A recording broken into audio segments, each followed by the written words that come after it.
Well, let me see. How about if John comes up here? John and Bill are from the beginning of it, right? I guess, John, you're sort of like the leader. Are you well, there was me and Chris, the bass player. We sort of formed the band late in '69. Was it '69? Yeah, it's 1969. 1969. And Bill was with us then, and we were like a three-piece. And then we got Tony Kay, the organist, about 6 months later, and we finally arrived with Steve Howe about a year ago. Right. There was another guitarist on your first album, right? That's Peter Banks. Right. Yeah, he freaked out a bit. I don't know where he's going. That was a long time ago. Ancient history. Yeah. Somebody just called me just a couple of months ago and said, "Hey, whatever happened to that?" They said, "Did you notice that Yes changed guitarists?" Because the new album is very new still. I think it's the most famous thing we ever did, actually. Change guitarists. Yeah, in Luton.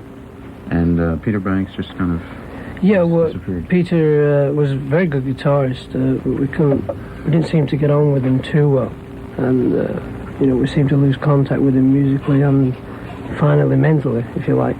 So we decided to get a new guitarist. Okay, that's enough. That's it. There you Fine, go. Mr. Steve. Oh, shut up, John. Hey, you sound better than I do. Around. Oh, I'll get rid of that. But That was me 22 years ago. 23 years ago. 23 years. Happy birthday. Yeah. I can't believe it. And me, I was but a babe. I was complaining then.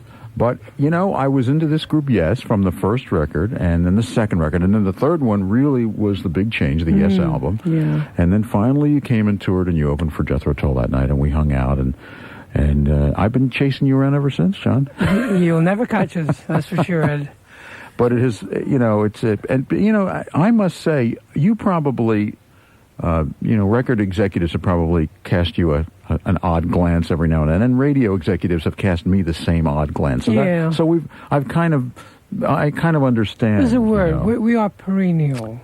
We are what? Perennial? Perennial? Perennial. Oh. Sorry. Well, I just what does it mean again? Sorry. We're a little bit everlasting. We're a little bit, but we're also a little bit out of the mainstream in some ways. You know what I'm saying?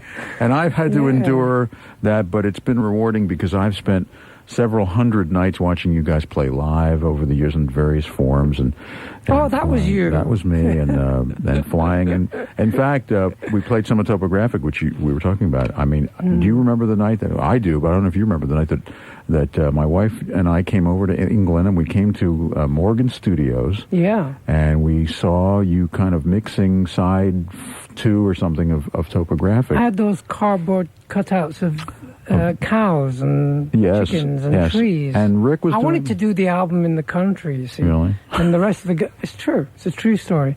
The rest of the guys just wouldn't have it, And I said, okay. And I got some cardboard cutout cows and lambs and chickens and trees and stuck them up in the studio to make it look like the country. And I remember also, you can imagine where I was at those days. Alan White said to me, the best drum sound I ever heard was when they put a microphone in the toilet, in the loo. Not down the toilet, but in the loo because of the tiles on the wall. In the bathroom. In the bathroom, sorry. In the bathroom. Yes. In the bathroom. Yes, it's a euphemism. Excellent, excellent. So what I said to the road crew, could you build me a bathroom and we could wheel it in to the studio and surround Alan with tiles, which we actually did. It didn't work. I wasn't there that night. And the road crew hated me for that one. And that's the secret of Tales from Topographic Oceans. Is that it, John? That's the secret. You were telling a fan tonight over at Tower Records about that album. You were talking about that album, and you said that without that album, you probably wouldn't be here now. What did you mean by that? I think, quite honestly, being a musician in the 70s, the early 70s, making an album like Close to the Edge was very adventurous. Yeah. But to do an album like Tales from Topographic Oceans was really dangerous. Yeah. Because you're entering into another realm of structural music. You're not really dealing with pop music. You're not dealing with the business. You're dealing with the energy of what surrounds us. It's a musical sort of explanation. You're trying to explain yourself in musical form. So there we were doing this sort of 30, 40-minute pieces of music. Well, it was 4, basically 21 minutes See, a piece. you know more than I do. Well, I just happened to look. Just saying. You know how I know? Because on the CD now, it shows you the time. But anyway, it was like really jumping over the cliff and hanging on for dear life that you've done the right thing. You've either ruined your career or you've actually made a musical statement that will make you survive. Mm-hmm. And that's what I was trying to say to the girl today, that, you know, Topographic was a very important step for me to make, and it convinced me that there is more to making music than being a hit record artist or a pop star. Right. And maybe there's something to do with music that's more adventurous, healing. And here we are 20 years later, and now I really believe that that time was preparation for what I'm doing now, which is really the next 4 or 5 years of work that I'm going to be doing into the 21st century. I really believe that it's what I'm supposed to be doing, you know. And I think doing Topographic Oceans with the guys was a very important step to take. It's really mind-boggling when you think about what else was going on in '73, and the technology wasn't anywhere near what it is now.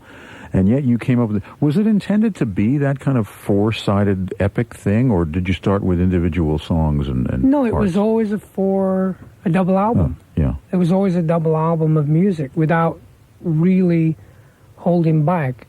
The joke, in a way, at that time was after we'd done Close to the Edge, the joke in the business was, well, what are you going to do next? And we would, in a way, say, well, we'll put the Bible to music. You know? It was a joke, you know. Right. And then all of a sudden there was this influx of energy. And what I realized working with Rick and Steve and Bill and Chris at that time, they all had a lot of energy, musically speaking. Yeah. And you couldn't all really capture it in one album. So why not expand and try and do it, you know? So again, I think it was an important thing for everybody to try. Yeah. And especially for the fans. It really kept the guys who really wanted to stay with this band. A lot of people stayed with this band throughout that period of time, the 80s and now into the 90s. And it's a great feeling. If you were into that, I don't see how you could get out of it. It was like, you were kind of hooked on this idea. And even though the record didn't get the kind of radio play that your other records did and have since, it's not forgotten. It's the premium, fanatic moment as far as an era and a moment and an idea and something that people have studied. They've almost like studied it. They listen to it like they would study a piece of classical music. Really, I still feel it, like I've said to you earlier this year, that we will re-record that. Yeah. I know we will. It's just something that I just can't let go of emotionally and say, that's the past and that happened and blah blah blah. Yeah. No, this can really still be made into a great piece of music. Would you change any of it? I mean, would you rewrite it at all, or what? Like most composers, you would tend to revise certain sections, you know, and cut it down a little bit here and there. It's like anything. You're going to try something really adventurous. You might get there in your head, and 6 months later, gosh, I wish I'd have just edited that part and taken that part out and made that sound better. There's that way of thinking. Sometimes you've teased us with a little bit of a live performance, sometimes in concert, like a little bit of Nous sommes du soleil. Is that your favorite kind of moment? Nous sommes du soleil. Yeah. It's my bit of French, that's about it. Well, we'll get a guitar in here. Maybe you can do a little of that for us. We can't find a guitar in We'll get it. Philadelphia. We're going to get it. Oh, we got 2 guitars? Oh, we got a guitar. All right, so what I thought we would do at this moment is, let's play a track from the new album. Please. And we'll get set up. Please. What track would you like to start off with? Something that you State of Independence. Okay, that's something you won't be performing live tonight, or? I'm going to perform live? Yes. I thought I was just going to mess around. Well, so that's not one you want to... You want to play the record? State of Independence, Okay, please. I've got it queued.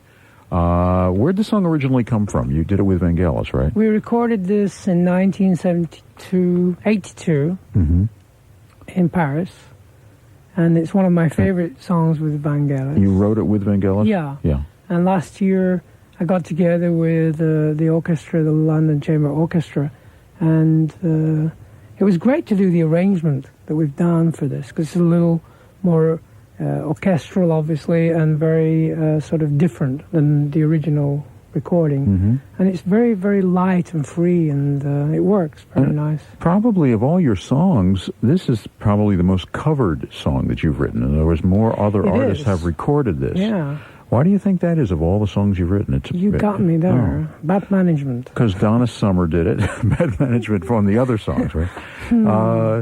Donna Summer recorded it. Yeah. Chrissy Hine recorded it with Mood Swings. Yeah. And who else? What? I was surprised. I didn't know about Chrissy Hine. Oh, yeah, Mood Swings It was with the end Chrissy of that Hine movie. What was that in movie? Single White Female. Single White Female. That was on the credits of that movie. That's right.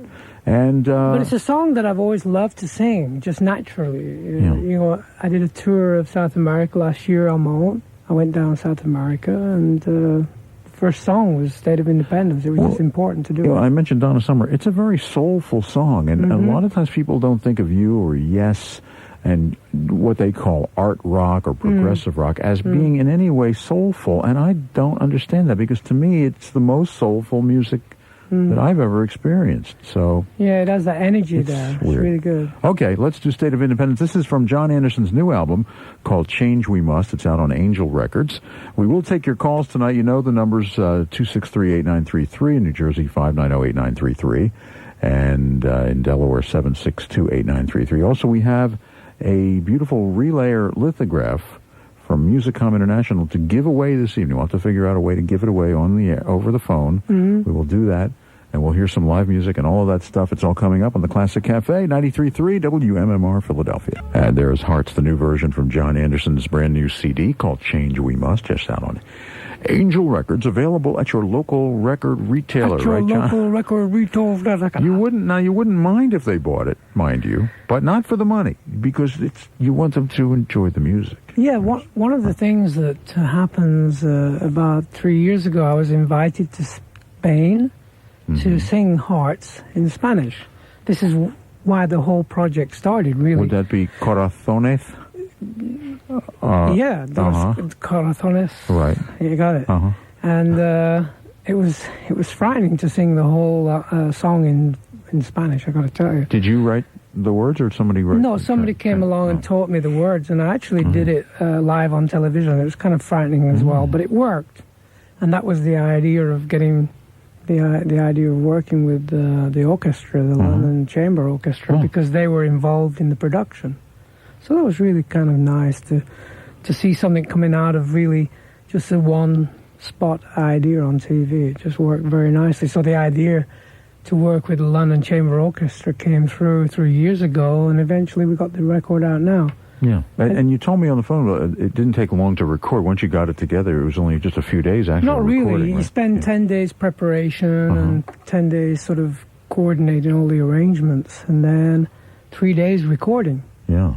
And I was very fortunate to meet with Gwendolyn Mock, who's here with us in the studio tonight. She is. And it was amazing to listen to someone perform your work. She actually performs the piano pieces on the album, one of which is called Run On, John, which I'd like you to play in a minute. Okay, we'll get that together. We have to switch systems here for the music, and we'll talk to Gwendolyn also in a moment. So let's take a few phone calls. Shall we try that first? Sure. And see what people are having to say. Well, wait a minute, just a minute. Let me see if I can see if it's going to work here. Now, hello.